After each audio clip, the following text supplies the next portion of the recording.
তাহলে স্বাস্থ্যটা ঠিক করে থাকলে কি হয়, আমরা নানা রকম ঝড়ঝাপটাগুলো নিতে পারি, স্ট্রেংথ। স্বাস্থ্য যদি বেকায়দা হয় তখন আমরা নিতে পারি না। তাহলে এটা হচ্ছে পয়েন্ট নাম্বার 4 ছিল না? এবার 5, it is suggested that the entire area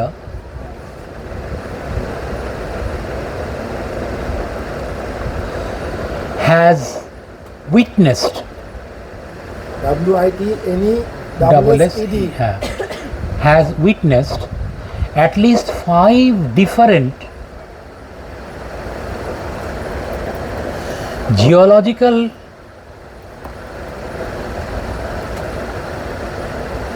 events, 5 different geological events with reference to geographical entities,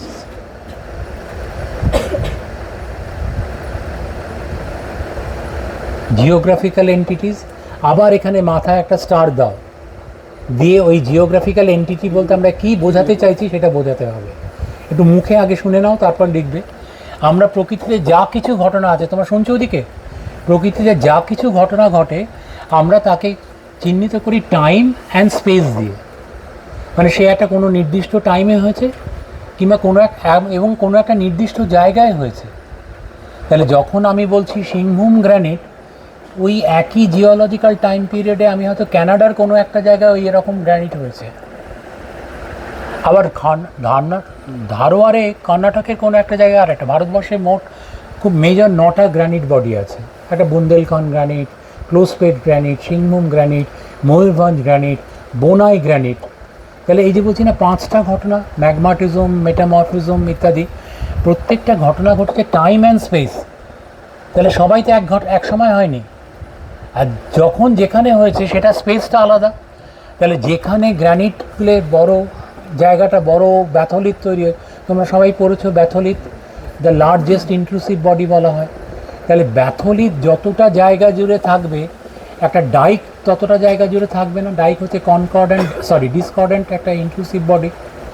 তাহলে একটা ডাইক যে পাথর দিয়ে তৈরি হয়, আর একটা ব্যাথলিথ সেই পাথর দিয়ে তৈরি হয় না।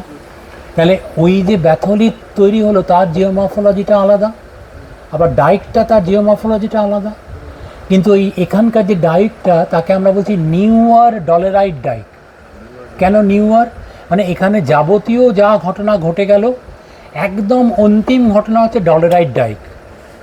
তাহলে সমস্ত কিছু ঘটে যাওয়ার পরে এখানে ডলেরাইট ঢুকেছে, তাই জন্য এখানে বলা হচ্ছে newer ডলেরাইট Dijk.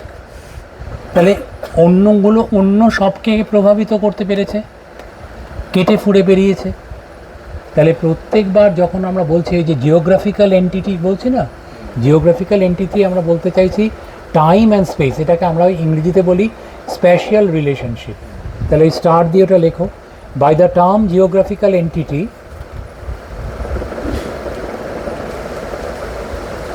we mean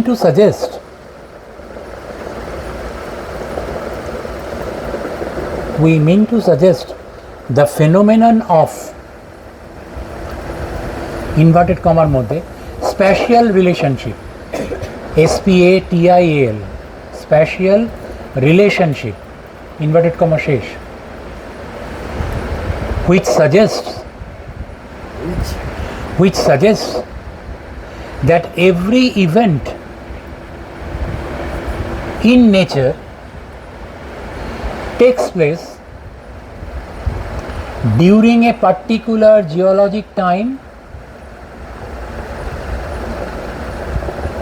and at a particular geographical area.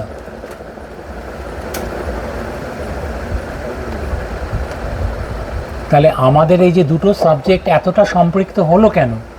কারণ প্রত্যেকটা ঘটনাকেই যদি আমি বিশ্লেষণ করি, আনলেস তার জিওগ্রাফিটা যদি আমি না জানি, সেখানে এটা ঘটলো কেন, মানে ঘটার জন্য তার তো কিছু চেঞ্জেস এলো। তাহলে এই যে চেঞ্জেস হলো, যেমন করে ডাক্তারেরা যখন কোনো অসুখ হয় তখন জানতে চান যে আপনি কীরকম ধরনের লাইফস্টাইল মেনটেন করেন। তিনি যদি বলেন আমি প্রত্যেক দিন বিকেলবেলায় বেরিয়ে যাই, বেরিয়ে গিয়ে পাড়ার কাছাকাছি মিষ্টির দোকানে গিয়ে যে মিষ্টিগুলো থাকে তা সেগুলো টেস্ট করি। তখন প্রথমেই ডাক্তারবাবু বললেন আপনি HbA1cটা টেস্ট করে আমার কাছে পরের দিন আসুন, আপনার সুগারের লেভেলটা কত হয়েছে আমি দেখব, আর যদি ছাড়িয়ে গিয়ে থাকে একরকম ওষুধ হবে, আর যদি না ছাড়ায় আর এক রকমের ওষুধ হবে। তার মানে কি আমার লাইফস্টাইল যদি এমন হয় যেখানে আমি কিছু রোগকে ইনভাইট করি, আবার এমন কোনো লাইফস্টাইল হয় যেখান থেকে আমি রোগ থেকে দূরে থাকতে পারি, তাহলে আমার দু রকমের মেডিসিন, এক রকমের কাজ, একই মেডিসিন আমার জন্য চলবে না। তাহলে কোনো একটা জিওলজিক ইভেন্ট, কোনো একটা জিওগ্রাফিক টেরেনে যদি ঘটে, তাহলে সেই জিওগ্রাফিক টেরেনটা স্পেস অ্যান্ড টাইমে কতদিন আগে হয়েছে তার উপরে তার চিহ্ন পাওয়া যাবে।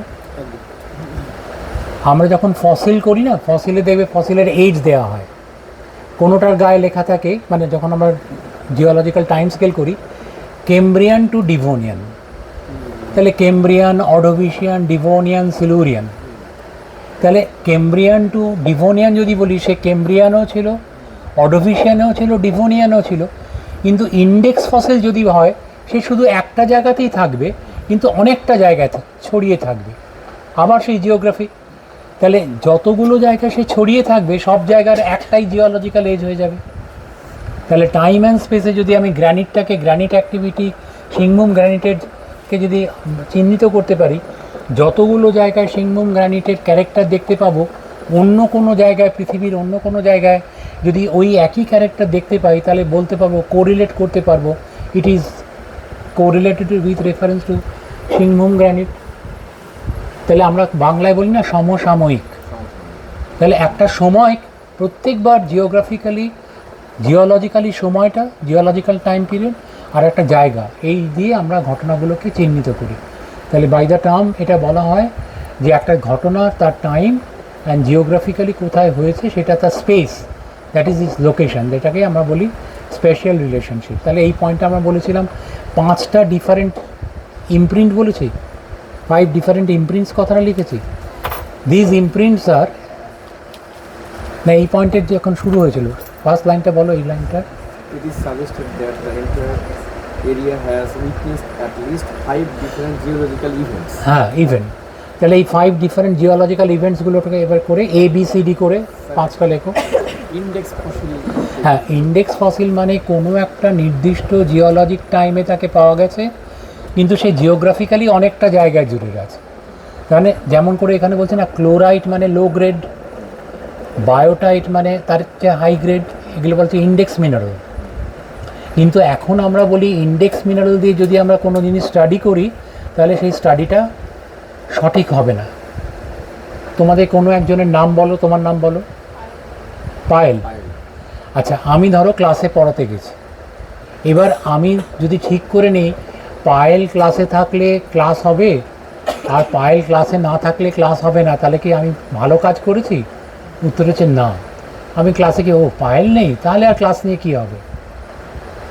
আর যেদিন পায়েল থাকলো সেদিনকে আমি বললাম আজকে ক্লাস হবে।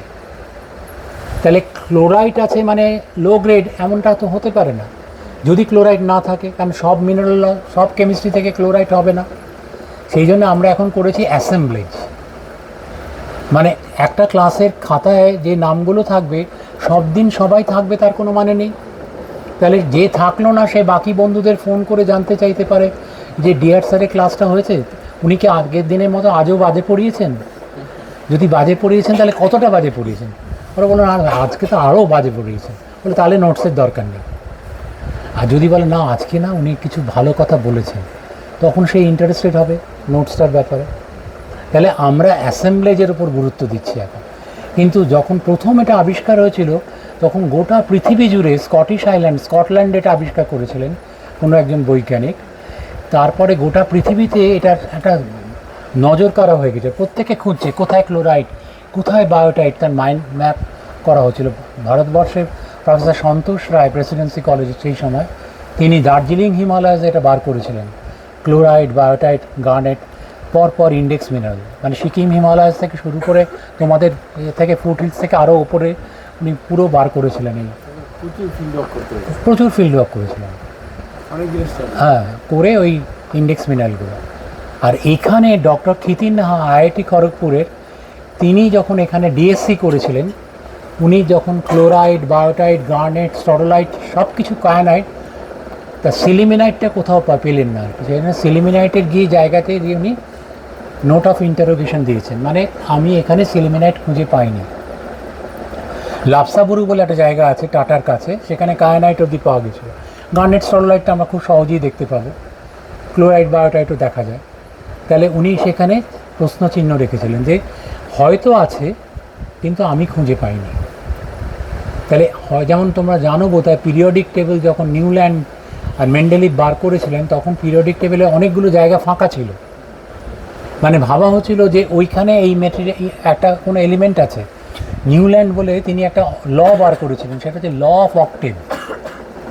যেমন সা রে গা মা পা ধা নি সা, মানে সা দিয়ে শুরু আবার সাতে শেষ, মানে এভরি 8th এলিমেন্ট আবার প্রপার্টিটা একই রকমের একটা মিনারেল এলিমেন্ট পাওয়া যাবে। তো ওই রকম যেসব এলিমেন্টগুলোকে পাওয়া যায়নি উনি গ্যাপ রেখেছিলেন, পরে সেইগুলো পাওয়া গেল। তার মানে কি, এই যে কনসেপচুয়ালাইজ করা, মানে এমনি এমনি তো আমি বিজ্ঞানী হতে পারি না, মানে আমাকে বিজ্ঞান নিয়ে চর্চা করার সাথে সাথে আমাকে ভাবতে হবে যে এটা এখানে পাওয়ার কথা ছিল কিন্তু পেলাম না কেন। আমি হয়তো খুঁজে পেলাম না, আমি হয়তো খুঁজে পেলাম না, অন্য তো, যার জন্যই বলে রিসার্চ, মানে যা দেখেছো আবার দেখো। আমি যখন কলেজে পড়াতাম আমার একটা খুব প্রিয় গান ছিল, হ্যাঁ, আমি স্টুডেন্টদের সেই গানটা সুরে নয় বেসুরো গলায় গাইতাম আর কি। তো স্টুডেন্টরা বলতো, স্যার আপনি কোন গানটার কথা বলছেন? বললাম দেবানন্দের একটা প্রিয় গান পিকচারাইজেশনে, সেই গানটা হচ্ছে বারবার দেখো, হাজারবার দেখো। মানে বইটা তুমি বারবার দেখো, হাজারবার দেখো। ও তো বলছে দেখনে কি চিজ হ্যায় আমারে দিল কে পাস, মানে আমারে কিতাব কে পাস। আমার বইটা যদি বারবার উল্টাও তাহলে এত জিনিস তুমি জানতে পারবে, দেখবে তোমার এনরিচমেন্ট হচ্ছে। তাই বলে না বারবার দেখো, হাজারবার দেখো, মানে একবার দেখে কি হবে, হাজারবার দেখো। তাহলে বারবার এসো, ওই যে ঘাটশিলা গালুটিতে বারবার এসো, প্রত্যেকবার এলে তুমি নতুন কিছু দেখতে পাবে। এই নতুন কিছু দেখাটা, আমি যেমন মাঝখানে অনেকদিন গ্যাপ পড়ে গেছে, আবার কিছু নতুন কিছু দেখে যাব। সেই দেখাগুলো আবার আমি আমার নিজের কাছে স্টোর করব, পরে কোনো সময় আবার আমি শেয়ার করব কারোর সাথে। তাহলে এই 5টা জিওলজিক্যাল ইভেন্টস হচ্ছে, এ হচ্ছে ম্যাগমাটিজম। প্রথমে লেখো এ দিয়ে লেখো ম্যাগমাটিজম, ড্যাশ দিয়ে ম্যাগমাটিজমের কী কী এভিডেন্স দেখবো, granite, dolerite, plus minus gabbro. Plus minus gabbro, gabbro দেখা যেতেও পারে নাও পারে, মানে তোমাদের মানে পুরো জায়গাটা তোমাদের পক্ষে দেখা সম্ভব নয়, কিন্তু আছে এখানে। এবার 2 metamorphism, B low to high grade metamorphism in terms of index minerals, metamorphism in terms of index, মানে ক্লোরাইড, বায়োটাইট এগুলো দেখা যাবে। Index minerals. এবার সি স্ট্রাকচারাল ডিফরমেশন,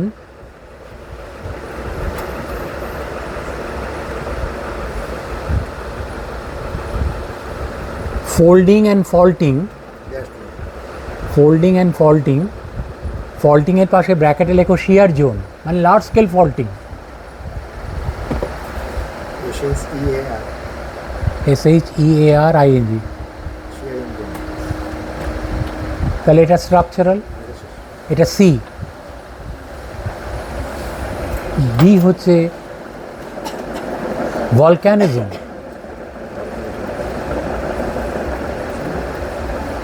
ভলক্যানিজম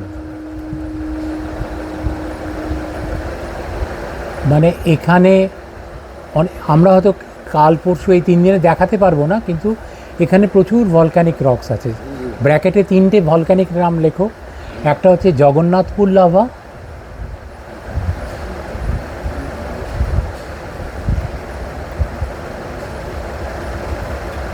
একটা হচ্ছে মলংটুলি লাভা, মলং MALANG এটসেট্রা, টুলি, মলং টুলি, TULI, হ্যাঁ। তাহলে এটা হলো ভলক্যানিজম। আর ই হচ্ছে মিনারেলাইজেশন, economic মিনারেলাইজেশন, economic mineralization of copper ore, copper ore and uranium. Copper or uranium? মানে এর এই মিনারেলাইজেশনের জন্যেই এই যে পার্টিকুলার এটা মিনারেলাইজ বেল্ট বলেই এটার এত খ্যাতি। মানে এটা অর্থনৈতিক ভূগোলে এটা একটা বিশাল বড় জায়গা। মানে আমরা কোনো একটা জায়গার একটা বড় ইন্ডাস্ট্রি, যেমন কোনো একটা জায়গায় স্টিল প্ল্যান্ট করতে গেলে আমার আয়রন ওর দরকার, আমার লাইমস্টোন দরকার, আমার কোল দরকার। তাহলে যে কোনো বড় যখন স্টিল মাইন্স হয় তার একটা ক্যাপটিভ মাইন হতে হয়। ক্যাপটিভ মাইন মানে সেখান থেকে মূল জায়গা যেখান থেকে আয়রন ওরটা আসবে। যখন বিধানচন্দ্র রায় দুর্গাপুর স্টিল প্ল্যান্ট করেছিলেন তখন এটা নিয়ে একটা বড় সমস্যা হয়েছিল যে কোলটা রানীগঞ্জ ইত্যাদি থেকে পাওয়া যাবে, কিন্তু আয়রনটা কোথা থেকে পাওয়া যাবে? কাছাকাছি কোনো আয়রন ওর মাইন নেই। কিন্তু ভিলাই স্টিল প্ল্যান্ট আর অন্যান্য যত স্টিল প্ল্যান্ট আছে প্রত্যেকের ক্যাপটিভ মাইন আছে। তখন সেই সব ক্যাপটিভ মাইন বললো ঠিক আছে, বিধানচন্দ্র রায়ের ইনিশিয়েটিভে তারা ওদের প্রোডাকশনের একটা অংশ দুর্গাপুর স্টিল প্ল্যান্টে পাঠাতে লাগলো। রাউরকেল্লা স্টিল প্ল্যান্টের একটা বিশাল ক্যাপটিভ মাইন আছে। তাহলে ক্যাপটিভ মাইন হচ্ছে আমার ইন্ডাস্ট্রিটাকে সাপোর্ট দেওয়ার জন্যে আমার মিনারেল রিসোর্স আছে কিনা। তাহলে কোনো জায়গায় সিমেন্ট প্ল্যান্ট যদি হয় আমার লাইমস্টোন থাকতে হবে। তাহলে আমি লাইমস্টোনটা এক জায়গায়, সেখান থেকে 200 কিলোমিটার দূরে যদি আমি সিমেন্ট প্ল্যান্ট করি তাহলে আমার অর্থনৈতিক কি হবে না। তার মানে কি একটা সোশিও ইকোনমিক স্ট্রাকচার, যে তোমাদের সিলেবাসে বলা হচ্ছে সোশিও ইকোনমিক। আমি যখন তোমাদের ফিল্ড রিপোর্টটা লেখানোর জন্যে পয়েন্ট দেব সেখানে দেখাবো যে এখানকার সোশিও ইকোনমিটা কী করে মিনারেলাইজেশন দ্বারা কন্ট্রোলড হয়েছে আর কি। আবার এখানে একই সঙ্গে হেলথ হ্যাজার্ড হয়েছে। মানে ইউরেনিয়াম মাইন্স থাকার জন্যে যারা ইউরেনিয়াম মাইন্সে কাজ করেন তাদের অনেক রকম রোগের সমস্যা হয়েছে। ওখানে রেডিয়েশন হওয়ার জন্যে, ইউরেনিয়াম থেকে রেডিয়েশন হয়, আলফা বিটা গামা পার্টিকেলস বেরোয়, এবং তার জন্যে যখন মাইন্সে যায় তাদের নিয়ম হচ্ছে তুমি মাইন্সের থেকে ঘুরে আসার পরে ওখানে করা হয় কি একটা পার্টিকুলার পরিমাণে দুধ খাওয়ানো হয় আর কি, মানে কম্পালসারি, মানে সেটা ওই কোম্পানি থেকেই খাওয়ানো হয় যারা মাইন্সের ভেতরে ছিল। যে রেডিয়েশনটা যে এফেক্ট করেছে সেটা সেই দিনকার তাড়াতাড়ি যদি কিছুটা দুধ খাইয়ে দেওয়া যায় কিছুটা হলেও সেটা মিনিমাইজড হবে। কতটা মিনিমাইজড হবে তার কোনো গবেষণা এখন অবধি হয়েছে কিনা জানি না, কিন্তু চালু মানে আমরা যখন ছাত্রদের নিয়ে গেছি এরপর আসার পরে দেখলাম আপনারা বসুন, দেখলাম আমাদের দুধ দেওয়া হলো। বলো।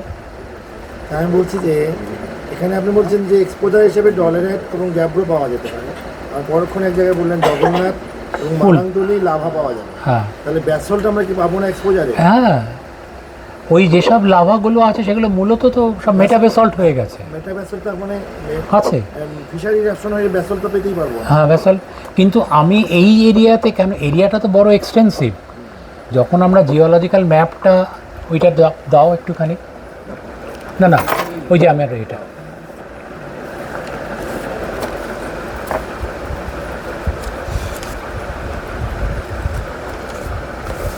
এখানে দেখবে, এইটা তোমরা পরে দেখে নেবে স্যারের কাছে।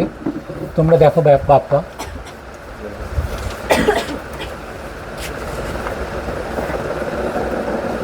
দেখো এখানে শুরু হচ্ছে কপার ওর, ইউরেনিয়াম ওর, নিকেল ওর, ক্রোমাইট, মলিবডেনাইট, গোল্ড ইত্যাদি, অ্যাপাটাইট। এই যে map showing the formation of important mineral deposit along Singhbhum copper uranium belt.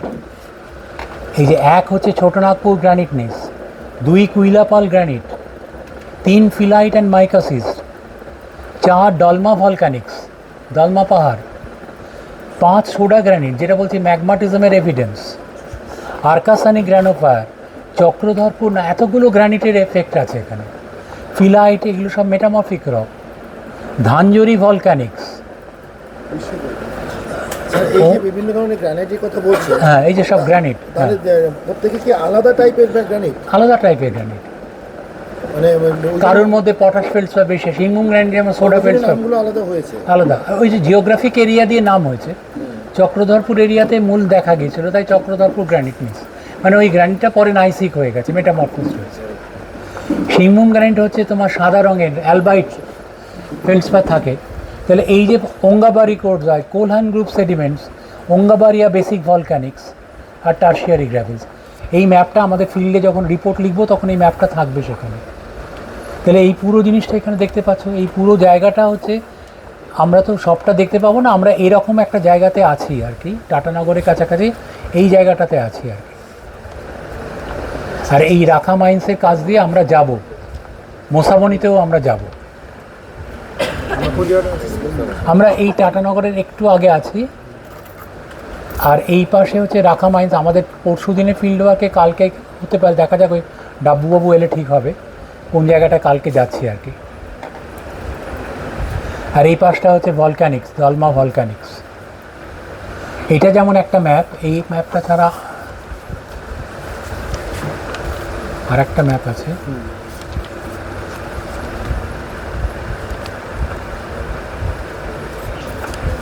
এখানে সব ওই জিওলজিক্যাল ফিচার্সগুলো, এগুলো তো তোমরা দেখবে পরে, আমি যখন দেখাবো। অরিজিনাল বইটা পাওয়া যায় না স্যার?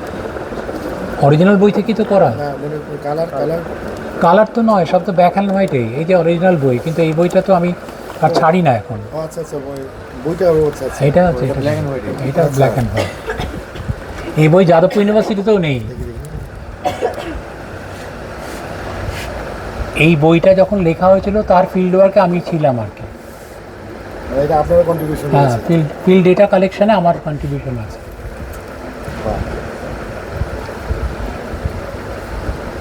এটা আমরা যখন কলেজে ঢুকি তখন একটা প্রোগ্রাম হয়েছিল, তাকে বলা ছিল COSIP, college of science improvement programme. গোটা ভারতবর্ষ থেকে 14 জন জিওলজি টিচারকে সিলেক্ট করা হয়েছিল, তা আমরা গোটা ভারতবর্ষেও দেখেছিলাম আর কি। যাদবপুর ইউনিভার্সিটির প্রোগ্রাম প্রত্যেকটা, তারা পরে বইটা বার করেছিল আর কি।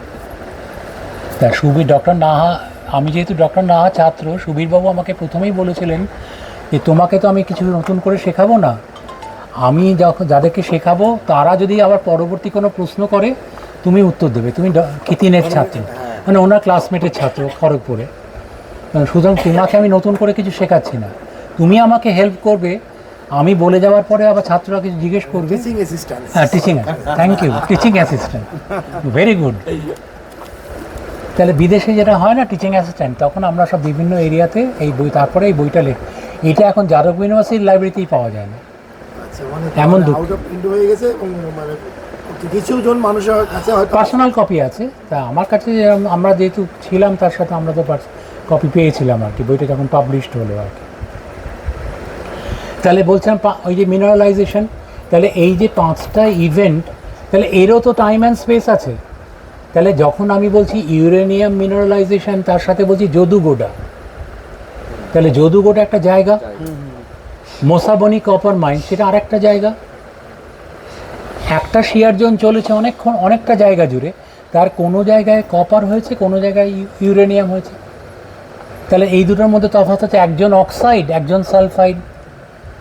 তাহলে একটা যখন আমরা কোনো খাবার পাতে খেতে বসি, আমাদের তো নানা রকম জিনিস থাকে, we start with one particular জিনিস, অনেক সময় আমরা শাক দিয়ে শুরু করি, আবার শেষের দিকে আর এক রকমের থাকে।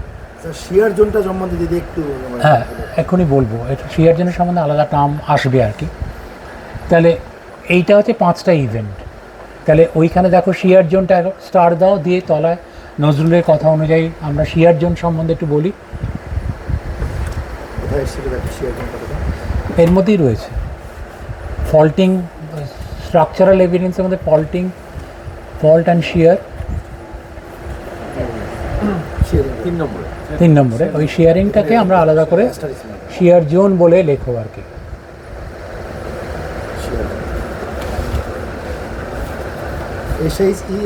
হ্যাঁ, shear zone. The term shear zone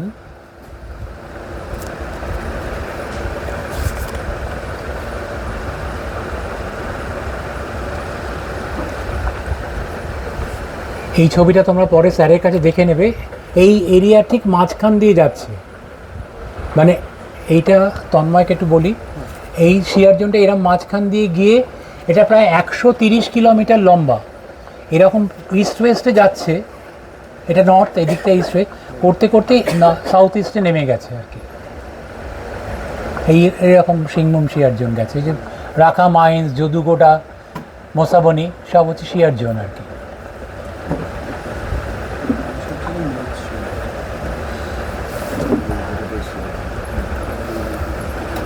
পেয়েছো? হ্যাঁ, ও তোমরাও বার করেছো এটা। তাহলে হচ্ছে the term shear zone actually reflects an area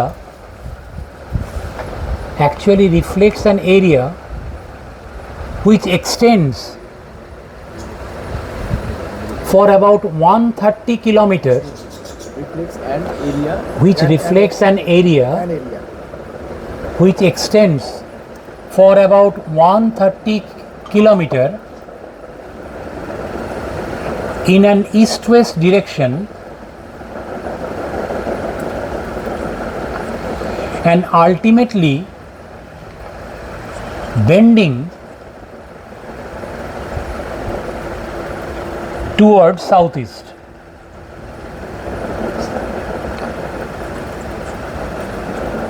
The entire shear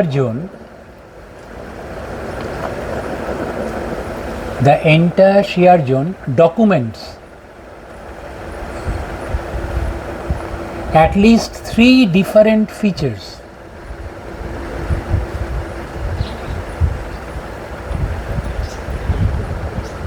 তার মধ্যে স্মল 1, স্মল 2, স্মল 3। স্মল 1 হচ্ছে এক্সটেন্সিভ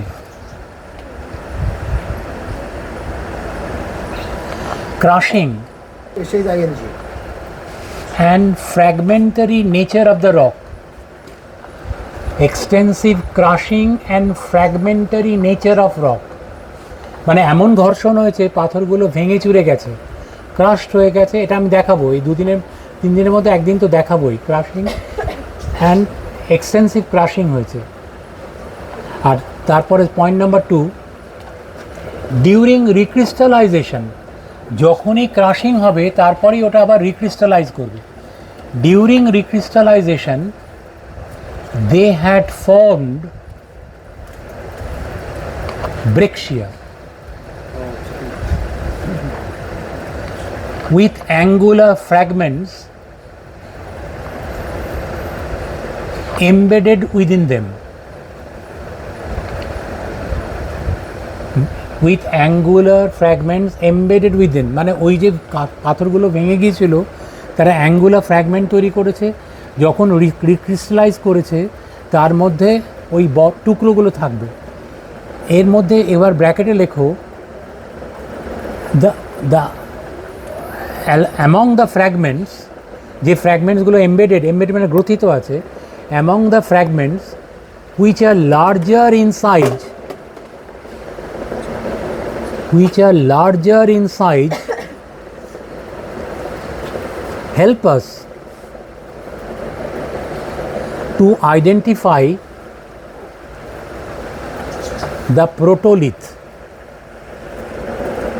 প্রোটো মানে অরিজিনাল, মানে আমাদের বাড়িতে অনেক সময় যদি একটা ফুলদানি কিংবা কাঁচের গ্লাস ভেঙে যায়, দেখবে কাঁচের গ্লাসের তলাটা গুঁড়ো গুঁড়ো হয় না, তাহলে ওই যে বড় টুকরোটা পেলাম তা থেকে আমরা ধরতে পারি যে কোন গ্লাসটা আসলে ভেঙেছে কিংবা কোন ফুলদানির অংশটা ভেঙেছে।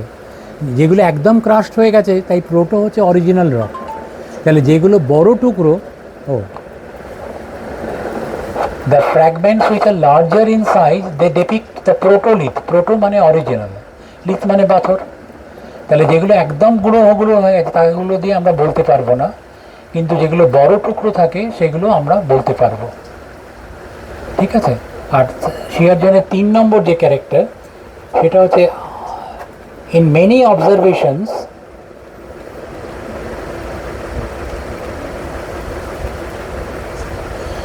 the quartz grains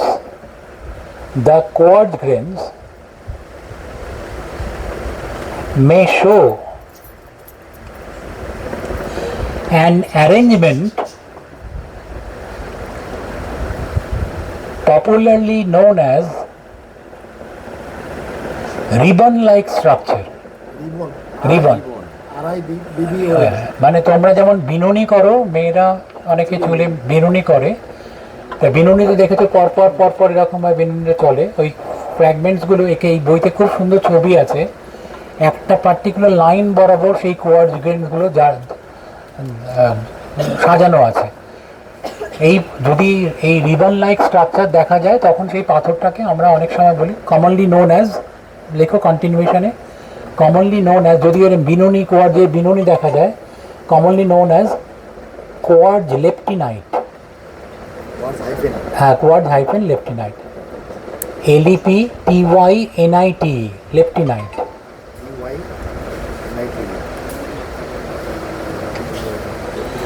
আমি 3টে বলেছিলাম, ওই বাপ্পা 3 বলেছিলাম, ওটা 4 হবে। 3টে এভিডেন্স দেখা যায় বলেছিলাম না, ওটা 4 হবে। তাহলে 4 নম্বরটা কি? The extensive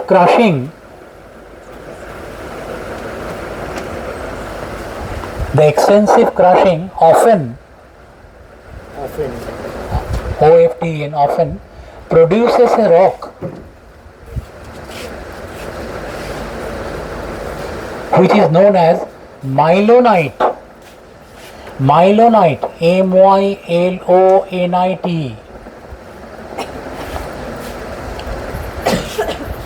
আচ্ছা, এবার থামছি মানে বলে দিই, মাইলোনাইট মানে পাথর যদি একদম গুঁড়ো গুঁড়ো হয়ে যায়, ব্রেকশিয়া হয়ে রিক্রিস্টালাইজেশন হয়েছে, ব্রেকশিয়া হয়নি, কিন্তু জাস্ট গুঁড়ো হয়ে গেছে, একটা জমাট হয়ে গেছে, তখন তাকে আমরা বলি মাইলোনাইট। তেমনি একটা পাথর আছে যাকে বলা হয় ফাইলোনাইট। ফাইলোনাইট হচ্ছে এক ধরনের মাইলোনাইট যেখানে আমরা বুঝতে পারি অরিজিনাল পাথরটা ফিলাইট ছিল। মানে ফিলাইটই হচ্ছে একমাত্র পাথর যে মাইলোনাইট হওয়ার পরেও তার অরিজিনাল ক্যারেক্টার রিটেন করে। অন্য পাথরটা গুঁড়ো হয়ে গেলে তার অরিজিনাল ক্যারেক্টারটা রিটেন করে না, সেই জন্যে অন্য পাথরকে আমরা মাইলোনাইট বলে ক্লাসিফাই করে দিই, আর একে বলি ফাইলোনাইট।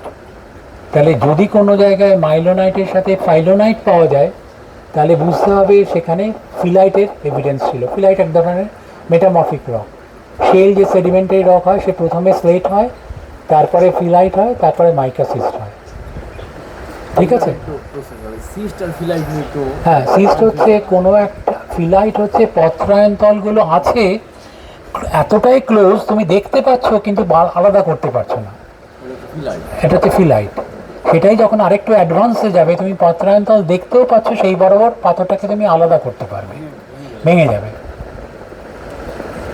আমরা যদি পারি, এখানে একটা পার্টিকুলার জায়গা আছে, আমি কালকে এই ডাব্লু যখন আসবেন বলবো, কুদাদা বলে একটা জায়গা আছে, কুদাদা, ওই যে রাস্তা দিয়ে আমরা যাওয়ার কথা আছে এই 2 দিনের 3 দিনের কোনো একটা দিন, সেই কুদাদাতে স্লেটের একটা কোয়ারি আছে, সেই স্লেটে যদি নিয়ে যেতে পারি তাহলে দেখাতে পারবো এটা আর কি।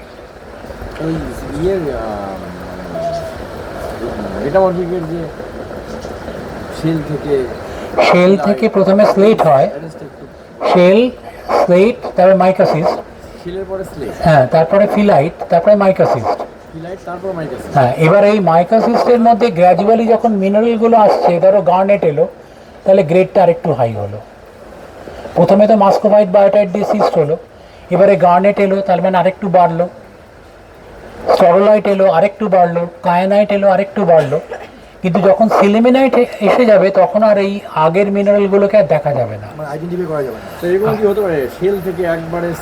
হ্যাঁ, যেতেই পারে, কিন্তু সেটা হচ্ছে এই জেনারেলি এতটা প্রোগ্রেড, এগুলো সব প্রোগ্রেসিভ মেটামরফিজম, এতটা জাম্প একসাথে করে না, একটা জাম্প করতে পারে।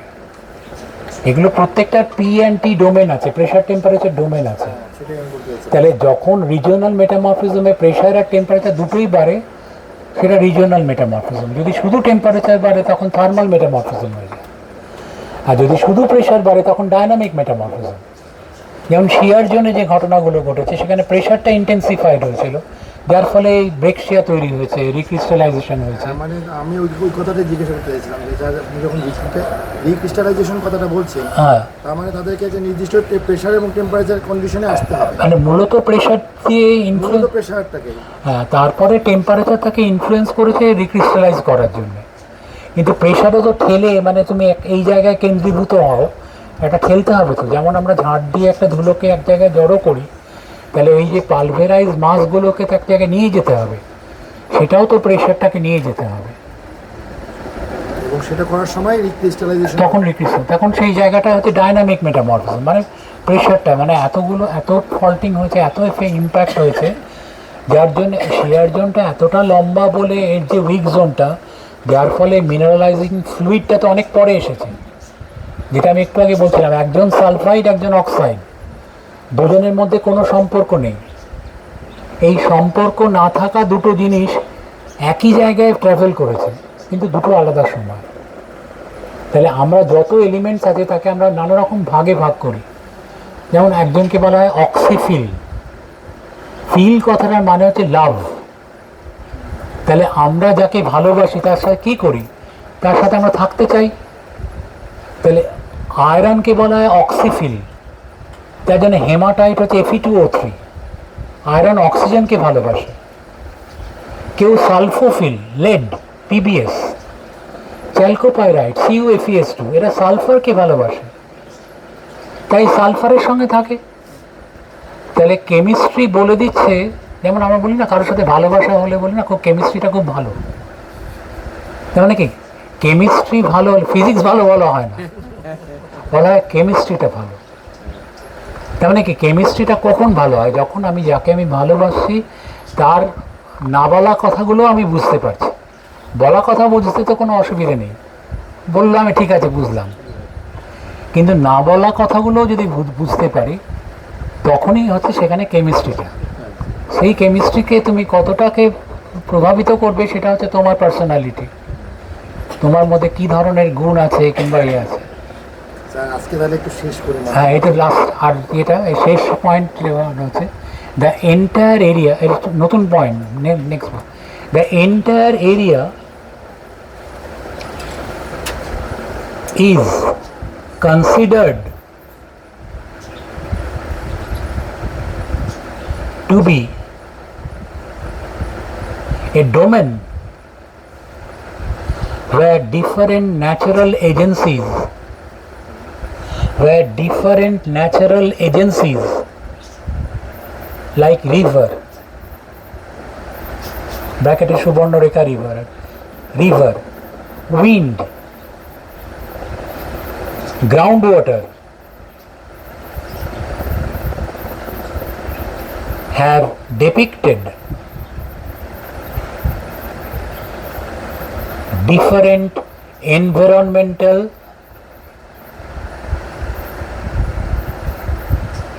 signatures. এনভায়রনমেন্টাল সিগনেচার, যেমন করে আমরা কখন খাতায় সই করি, তাহলে আমাদের সইটা বলে দেয় যে আমরা কে সই করেছে আর কি, ব্যাংকে যেমন সই দিয়ে মেলানো হয় আর কি। তাহলে প্রত্যেকে তার সিগনেচারটাকে প্রকৃতিতে রেখে দিয়ে গেছে আর কি। দেখো আমি বাতাস, আমি এই কাজটা করে গেছি, তুমি নদী, তুমি এই কাজটা করেছো। হ্যাঁ, তার নির্দিষ্ট দাগ তাকে রেখে যেতে হবে। তাহলে এটার সবচাইতে যেটা মানে মূল যে প্রতিপাদ্য বিষয় হচ্ছে, আমাদের প্রত্যেকের জীবনে একটা সময় আমরা পড়াশোনা করি, তারপরে কাজকর্ম করি, নানা রকম করি, কিন্তু আমাদের মূল কথা হচ্ছে প্রকৃতির নিয়ম মেনে আমাদের এমন কিছু করতে হবে কাজ, যেটা আমরা মার্ক রেখে যেতে পারি, মানে এই কাজটা আমি করেছি। মানে সেটা ভালো হয়, তুমি যদি ভালো কাজ করো তাহলে তার সুনাম হবে আর কি। খারাপ কাজ করেও মার্ক রাখা যায়, কিন্তু সেই মার্কটার কোনো আমরা সেটাকে করি না। ঠাকুর শ্রী শ্রী রামকৃষ্ণ দেবও তাই তো বলেছেন, শুনেছি যে জন্মেছিস তো দাগ রেখে যা। হ্যাঁ, জন্মেছিস তো দাগ রেখে যা। Thank you. নজরুল কত সুন্দর কথা বললো, মানে ওর কথার মধ্যে কাজী নজরুল মিশে আছে, তো সেই জন্যই রামকৃষ্ণ দেবই বলেছেন। রামকৃষ্ণ দেব বলেছেন, জানি এই কথাটা, কিন্তু সঠিক সময় কথাটাকে এনে তুমি এখানে প্লেস করলে আর কি। জন্মেছিস তো দাগ রেখে যা, মানে দাগটা রাখতে হবে। তাই তোমরা এখন যে বয়সে আছো নিজেদেরকে আরও নতুন করে গঠিত করো, তৈরি হও, এমনভাবে করো যাতে তুমি সমাজে কিছু দাগ রেখে যেতে পারো। You contribute for the upliftment of the society. সমাজ যাতে উন্নত হয় এমন কাজ করো, সমাজে ক্ষতি হয় এমন কোনো কাজ করো না।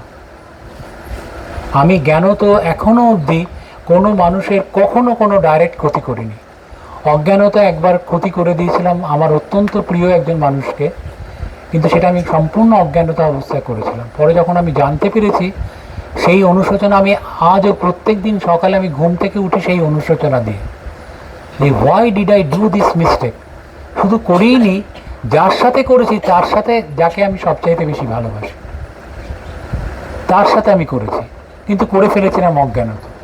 আমি কখনোই বুঝতে পারিনি সে এটায় আঘাত পাবে আর কি। কিন্তু সেটা তো যে কোনো আমার ব্যক্তিগত জীবনের জায়গা। কিন্তু আর কোনো দিন আমি কোনো ছাত্রকে আজ অবধি কখনো বলিনি। আমার অনেক শিক্ষককে অনেক সময় শুনেছি তোর দ্বারা কিছু হবে না, এই কথাটা বলতে। আমি তাদেরকে ডেকে সেই শিক্ষককে ডেকে বলেছি, আপনার একটা জায়গায় ভুল হয়ে যাচ্ছে। আপনি কি করে জানলেন ওর দ্বারা কিছু হবে না? যে জায়গাটা হবে না সেটা আপনি হবে সেটা আপনি জানেন না, এটুকু বলতে পারেন। হ্যাঁ, ওর দ্বারা নিশ্চয়ই কিছু হবে, ওর হয়তো এই জিনিসটা হচ্ছে না, কিন্তু দেয়ার আর মেনি আদার ফিল্ডস যেখানে সে কিছু করতেই পারে, সেটা আপনি জানেন না, সে করবেই। তিনি এরম অনেককে বলতেন কোথাকার গরু। আমি একদিন তাকে আমাদের টিচার্স কমন রুমে কফি ব্রেক হয়েছে, আমি তার সাথে গিয়ে আলাদা করে কথা বলেছিলাম, এই যে আপনি ক্লাসে অনেক সময় বলেন কোথাকার গরু, আপনি কি বিভিন্ন জায়গার গরু সম্বন্ধে আপনার আইডিয়া আছে? মানে অস্ট্রেলিয়ার গরু এতটা বোকা হবে, এখানকার গরু ইত্যাদি। আপনি এই যে কোথাকার গরু বলেন, তারপর থেকে উনি আর বলেননি। মানে তার মানে কি, ওনার প্রফাউন্ড নলেজ ছিল বিভিন্ন দেশের গরু সম্বন্ধে, তাই না? মানে উনি আসলে বলতে চাইতেন যে ক্লাসে কোন স্কুল থেকে এসছে, মানে সেই গরুটা হচ্ছে সেই স্কুলের থেকে, সেই স্কুলের গরু আর কি। ঠিক আছে, আজকের মতোই। আর কালকে তোমাদের কখন রেডি হবে বলে দেবেন তোমাদের স্যার। আমি খবর পেয়েছি যে আমাদের 8টার মধ্যে এখানে চলে আসতে হবে এবং খাওয়া দেওয়া হবে, তারপরে আমরা রেডি। কালকে আপনি আমার একটু প্ল্যানটা বলেন যে কালকে আমরা কি করব, মানে কি